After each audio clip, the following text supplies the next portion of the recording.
My Basketball Podcast, aka the M.O.B podcast. I am Evan. And I'm Ja. And this is our basketball podcast where we recap, break down, analyze players and teams from the previous games from the previous day. How are you the start of the weekend, Ja? Saturday afternoon. I'm recovering. Recovering? Yeah. You recovering? You just tore your ACL? What you recovering? Well, my body has been through some loss of energy, so my body's recovering now. Well, if there was any day to recover, this is the day. It is Saturday, the start of the weekend. I hope everyone's enjoying their start of the weekend. I hope everyone will enjoy their weekend.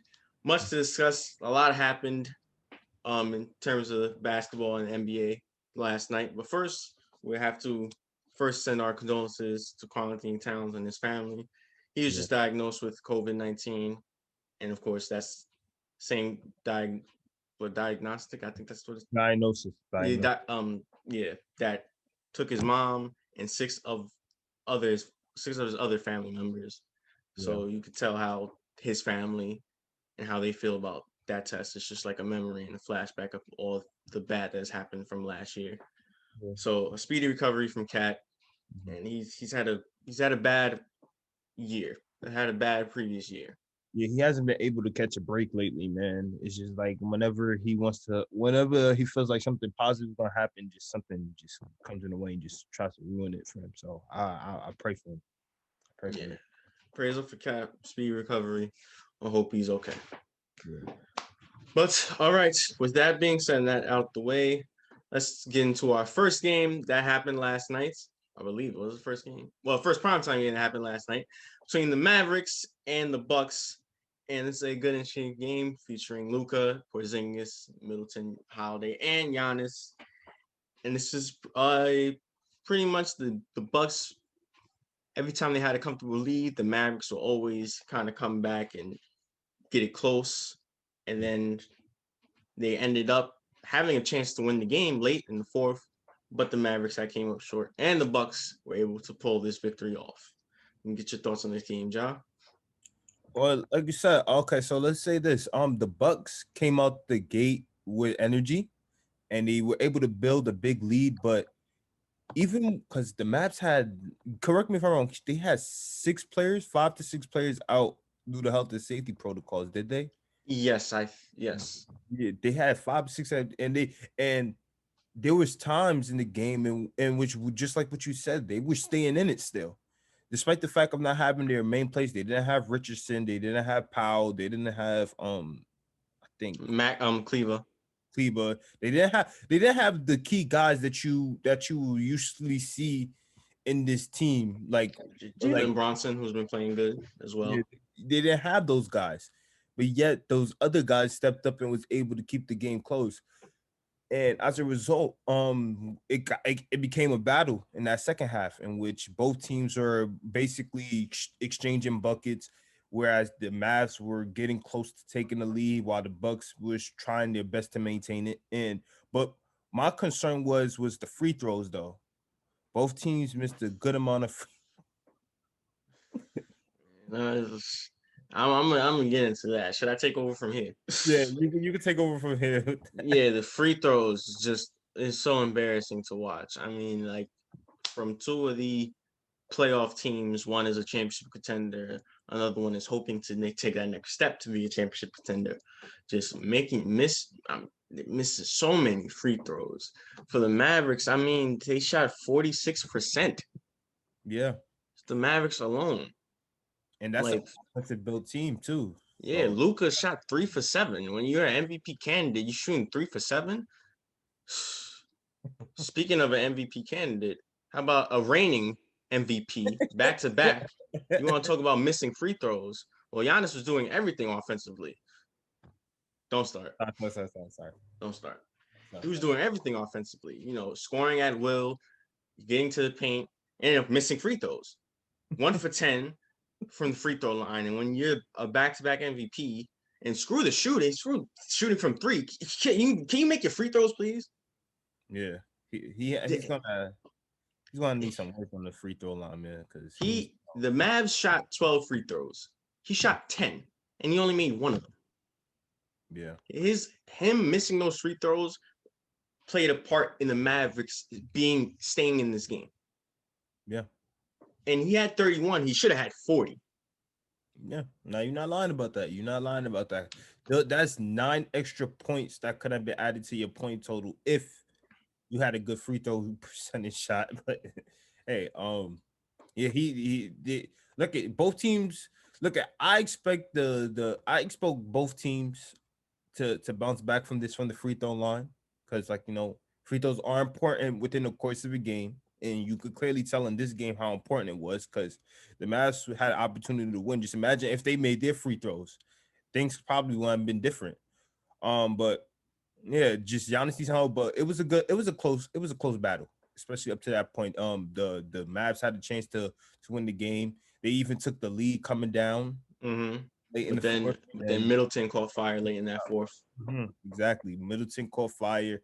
He went off, and as a result, the Bucks took the one by 3 points. So good job, Bucks. Yeah, good job. But Giannis, please, with the free throws, man. If he shot no free throws, they would have went 11 for 14. What you mean? No, 11 for 13. Oh, from the free throw Yes, if he shot none. line. The small little things that you just notice, it could make a huge impact. Yeah, it's frustrating watching that. You know how high I am on Giannis, but that free throws. If you're a bad 3-point shooter, that's one thing. But free throws are free. Yeah, Like, exactly. come on now, you cannot be that great of a player and miss free throws. You can Exactly. make you can make a post up jump fadeaway, but you can't make a free throw. Like, come on, man. But yeah, this a good win by the Bucks. Yeah. The Mavericks, a good effort by them without a lot of their key players and Luka and Tim Hardaway stepping up big in this game. Mhm. But nonetheless, they do fall to the Milwaukee Bucks. All right, the next primetime game we'll be discussing features the New Orleans Pelicans up against the defending champion Los Angeles Lakers. And surprisingly, this game went a little, or it caught me by surprising the way how the Pelicans came out. Yeah. They came out with a lot of energy. They came out hustling. They came out balling in like the first half. Yeah. And they had a 15-point lead against the Lakers at one point. Like, it was really shocking. And the Lakers been playing great. Mm-hmm. But then, just like that, with a snap of the finger, the Lakers turn on a switch and they just go on this huge run. Yeah. Almost reminiscent of to a lesser extent in the finals, game 1 Yeah. against the Heat. How the Heat had a big lead in the first quarter. And then all of a sudden, just that running gun offense of the Lakers, they're just able to turn it on and just keep it on. Yeah. And that's really much how this game went, and the Lakers are able to pull off the victory. Yeah. Let me talk about the Pelicans real quick. This was like a whole team effort right here. Like, I mean, the way they, in terms of the first half, the way they were going in the first half was just, it was balanced scoring from all around. Getting to the paint, hitting their shots from outside, like, this, just finding ways to be effective, because this young team is on the rise. But just like you said, the Lakers are the Lakers, and there's and they were down, but they were not out. Let me just say that. Second half, they showed their identity. They're a great team who loves to play fast break offense in terms of starting off with their defense, and they did that a lot the second half. Um, they were able to not only just come back, but they were able to go on a run themselves, in which they were able Yes. to like go up by like double digit points. And this is not a surprise to me, really. It's just the thing, if of course we have seen this from them early in the season, or specifically LeBron, in which, like, they take a backseat and they go in cruise control. But when it's time to switch it and change up, they're able to change it real fast, and they're able to go against any team at any course of the game, no matter when it is. So good job by the Lakers. Good job by the Lakers. Yeah, and this wasn't just a LeBron thing. Like, everybody stepped up. I mean, Montrezl Harrell had 16 coming off the bench. Anthony Davis had a calm, little chill, 17. Um, Yeah. Dennis Schroeder played well. KCP was balling. Kyle Kuzma was getting big, had 13 boards. So like, but the main reason as to why the Lakers were able to come back into this game and take over, essentially, is the turnovers by the Pelicans.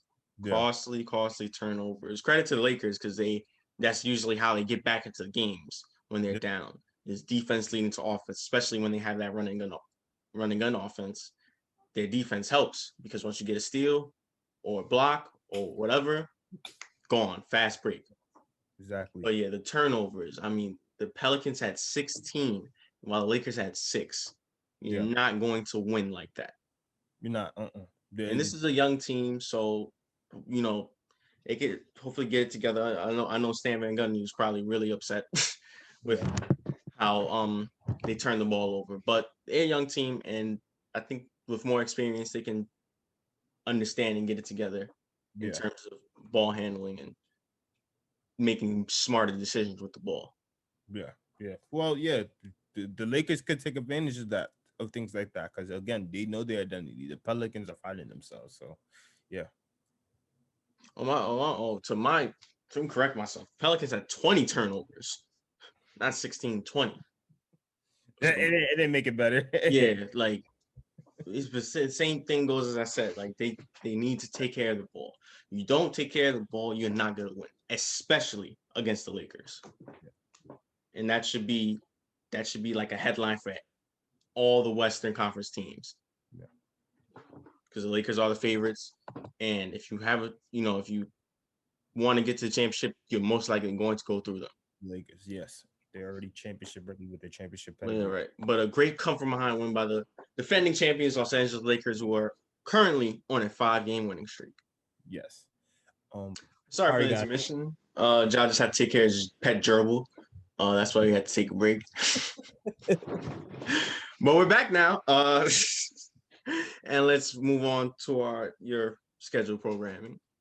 Yeah. All right, so we went over the games. Now it's time for our usual segment. Ja, is there any players, teams you want to talk about, go over, anything that happened you want to speak about in terms of last night games? Well, yes, I did. Well, there's 2 teams in the Eastern Conference that are shocking people right now in the basketball world, and that is the Knicks versus Cavs. The Knicks versus Cavs game was just a really good battle. Talk about you talk about the Knicks. The Knicks again. Julius Randle's been balling. They got I to be honest, I never heard of this dude. I probably did before. I never paid attention, but Immanuel Quickley has been balling. Hopefully our point guard of the future. He has been balling so far, and he had a good 23 in this game, I believe. He was doing what a point guard needs to do in terms of offensively wise. And the Knicks team just looked like they had it going. And the Cavs that's until Andre Drummond turned into Shaq. Exactly. Andre Drummond was being that beast, that double beast as people would know him to be. And the Cavs had the lead for most of the game, and then the Knicks had a run in which they were able to bring it in close, or they were able to tie the game, and at one point take the lead, and then just like what you said, Andre Drummond and the rest of the team just started to close it out. They just went on the run just to close it out, and the Cavs was able to edge out the win. Yeah, Andre Drummond has been playing like a beast. Mm-hmm. I mean, he is the best rebounder of the past decade. I think everybody knows that. Yes. Yeah, he's just an absolute beast on the boards. And when he gets into the rhythm like that, when he's playing with aggression and he's attacking, it's hard to stop him. Exactly. And what makes it more crazy is the fact that he doesn't play like most of the bigs play in this game. He plays a traditional style that you're more used to seeing somebody like a Shaq or like things like that do. He plays more in the paint. He stays in the paint, and he's finding a way to be so effective and valuable in it still to this day. So good job by him. Yep, that was a great win by the Cavs. Sadly, my Knicks haven't been winning a lot of games. I mean, they've been playing hard, but they just haven't won a lot of games. They're on a 5-game losing streak now. Yeah. They're in a little slump. Hopefully, Tibbs can get them back into the winning mindset. Yes. But yes, a great win by the Cavs and a dominant performance by Drummond. 33 and 23. All right. So what I want to talk about is the game that happened between the Bulls and the Thunder. And this was an interesting game to say the least. Yeah. For all of you who didn't watch the game, the Bulls had a 21-point lead in the third quarter. And they were playing really well. But then led by SGA, Shai Gilgeous-Alexander. They came back, stormed back, cut the lead to 4.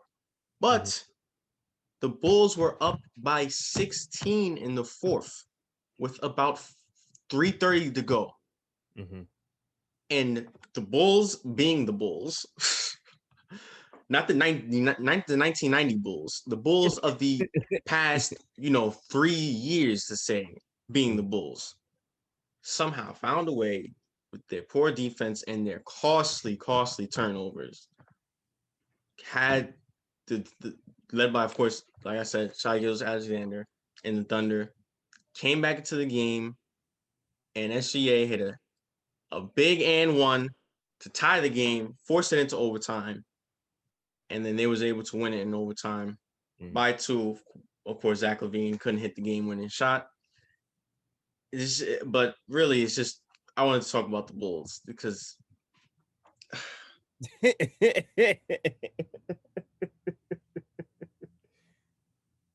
like you can't lose like that. You cannot lose like that. And credit to Billy Donovan, who has been playing. They've been playing well under him, and I think he has a good hold around this team. And Lauri Markkanen did return, and he looked pretty nice. But that's good to hear about time. You've been waiting for this. Yeah, I know that. Year. I know that's your guy. That's your guy. Been waiting for this for since last year, man. That's because coaching. He needs to be under the right coaching. Jim Boylan, who he is not a good coach, and that's why he got fired. Yeah. But he had a good 16 in this game.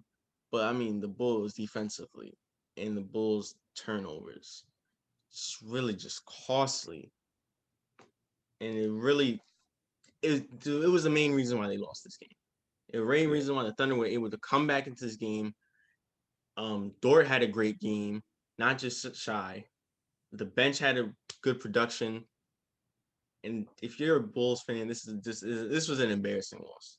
A really embarrassing loss, because this was a game that you were supposed to win. And yes, the Thunder do play well and they play hard. But when you're up that much, especially when you were up 16 in the fourth, not to mention they were up by 10 with, I think, a minute 30 to go. And you cough that up. It's really embarrassing. Look, I say this, right?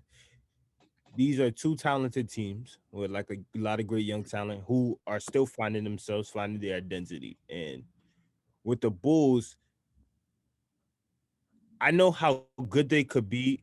They are offensively and how they could be, but it's just like, that's the thing. I don't think there's much defenders on this team, really. There's not that many defenders on this Bulls team that you could pick out, really.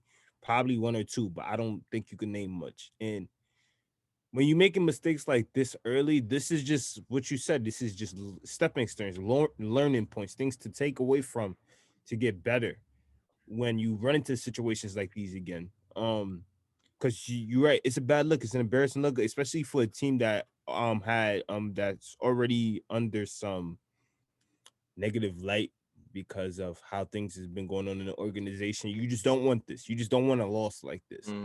And credit to the Thunder. And again, SGA, if you saw him in his rookie season, you knew that this was coming. He just needed to be in, even though he was in a good situation with the Clippers in which he got nurtured correctly, just being in the spotlight in which he could have the ball in his hands and play more, you could see how much star potential he had.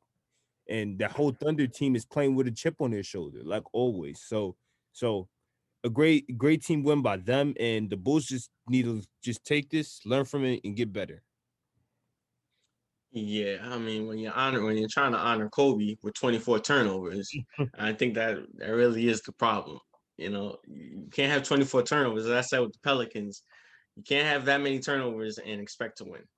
Yeah. So that pretty much what it comes down to. As for last note, as for Shai Gilgeous-Alexander, 33-10. Then let's leave it at that. 33-10.